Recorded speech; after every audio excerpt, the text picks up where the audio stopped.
Hey guys, my name's Caleb. I'm with Second Son Woodworks, and today I got to replace some blades on this Ridgid router that I picked up off Craigslist, and I'm going to show you how I do it.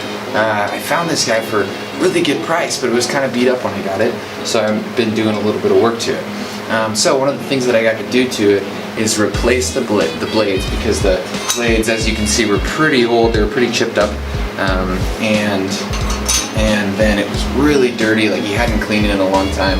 And I'm going to check the belt too, and making sure that they're sitting right in the joiner. So yeah, let's get started.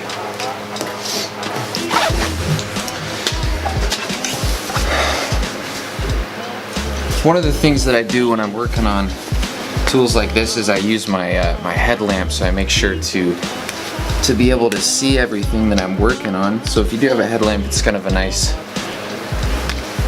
thing to do when you're working on tools, so you don't have to use like a big lamp or something. Alright, so as you can see here, I've already installed the first blade, and I've ensured that the blade is sitting just on the outer edge of the spinning piece. Here, I'll get a closer look.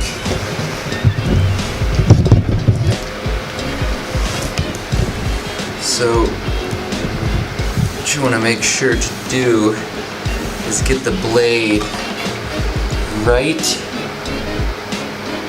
on the top of that,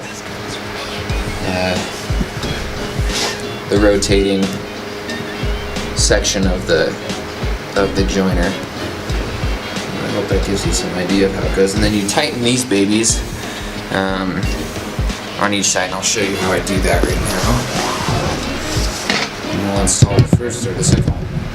There's 3 of them on a router like this. Most routers are like that. My Shop Fox is about the same way. So I'm just going to double check these are tight from last time when I was working on them. So as you can see, here's the piece. You can see that. Here's the piece that sits on the back side of the blade, and these guys right here, they screw out of the piece of metal, and essentially they'll press up against the back wall where the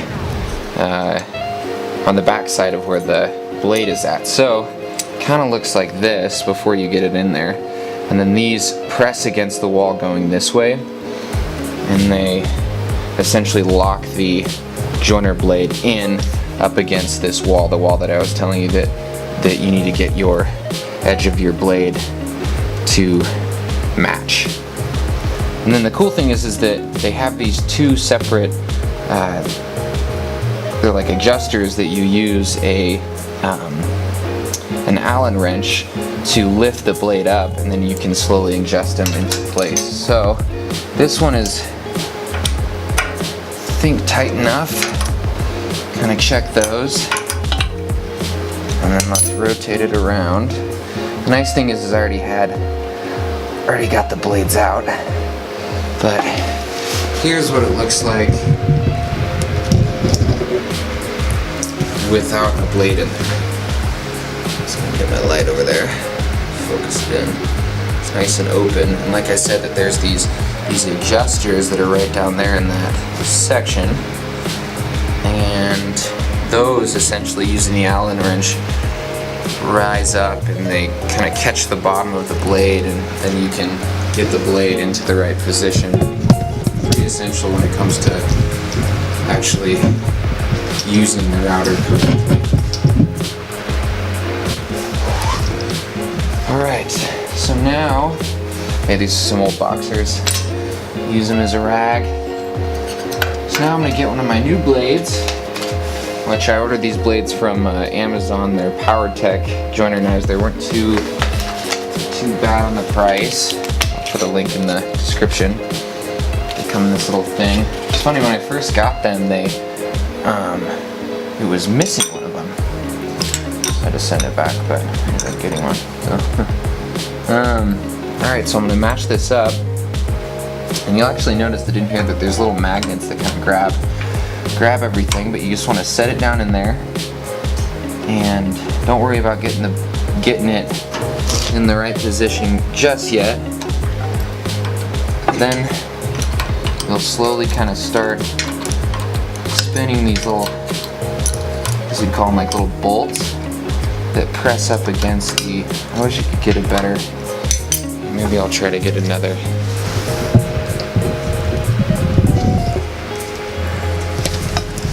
Alright. Let's focus in on there. So as you can see, there's these little, get my light on there, right about here. And these are going to loosen in to the wall, right? And they press this piece up against the blade, which then the blade pushes up against this wall right here. And actually, I have it backwards this time, but I'll flip that over. So you wanna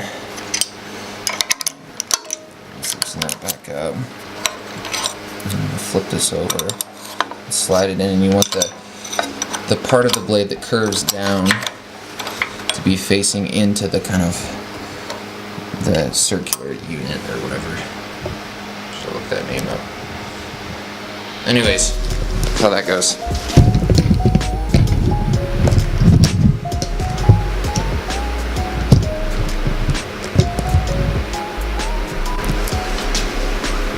Alright, so I want to tighten each of these guys up, and I'd make sure to kind of move down the line. Don't do all one or don't completely loosen up one side and not the other, because it'll make it sit lopsided. That won't be good. So go ahead and do that.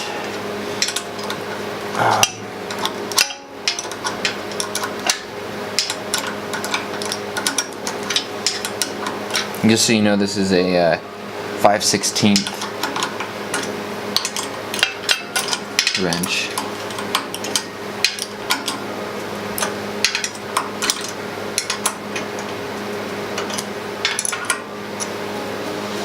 One thing I didn't do is, so once you get them all tight and loosen them up just about once, like 1/4 turn, and then you're going to use this Allen wrench, like I said before, to adjust these little washers to raise the blade up. It's really a cool function. And then it gets flush with the outside of the blade. Right about there. Just want to make sure that it's, if you need to push it back down, you can just push the blade back down, but you want to make sure that they're nice and flush, almost like it does like a waterfall over the top of this. And then you can tighten them back up, tighten them all the way up, and that will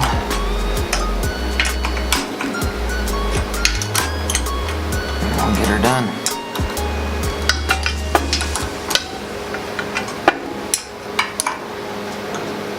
Alright, so there you have it.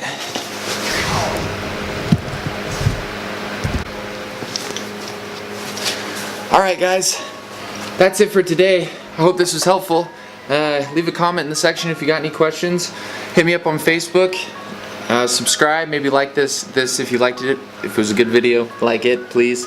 And if you got any ideas for things that would be good on a video, put it in the comment section as well. Yeah, have a good one.